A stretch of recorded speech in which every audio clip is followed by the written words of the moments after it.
Reflective questioning causes students to stop and think about the kind of thinking they've used during the course of a lesson. Reflection is the process whereby we turn around and look at what we've done and ask ourselves whether it is what we intended to do, whether things went as we expected, or whether we ended up with slightly different results from what we hoped for. So you can use reflective questioning at all different points in your lesson to provoke metacognitive engagement on the part of students.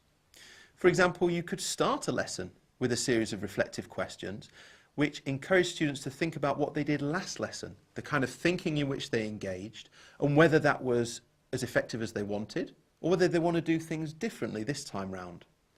Another option is to have mid-lesson reviews. So halfway through the lesson, you just say, hey, hang on a second, let's just stop for a second. Let's just reflect on what we've been doing so far. And you might pose a question like, are you where you hoped you would be? Why? Or you might say, how effective has your thinking been at this point? Do you think you need to change anything? So you're giving students an opportunity to think critically about the thinking they've been doing in the lesson and then to consider whether they want to change things or keep them the same. Another option is to use plenaries as a time for reflective questioning. And this is a very common technique we see in lots of lessons. So we get to the end of the lesson, and then rather than just recapping the content, we actually say to students, let's think about the kind of thinking we've done through the course of the lesson. Let's reflect on that aspect of things.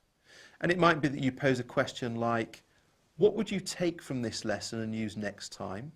If you could go back and do the lesson again, what might you do differently? How might you think differently? So again, we're giving students an opportunity to think reflectively, to critique their own thinking, and as a result, to be metacognitive. Just one caveat. When you first introduce reflection, you might just want to spend a little bit of time explaining to students what it is and why it matters. I think that's really important, that second bit, why it matters. Otherwise, some students might just think it's, oh, well, you know, we're just doing reflection again, okay, go through the process, go through the motions. But actually, you're doing it for a very specific reason, to help students think more critically about their own thinking. Golden nugget. You can use reflective questioning to promote metacognition for all your students.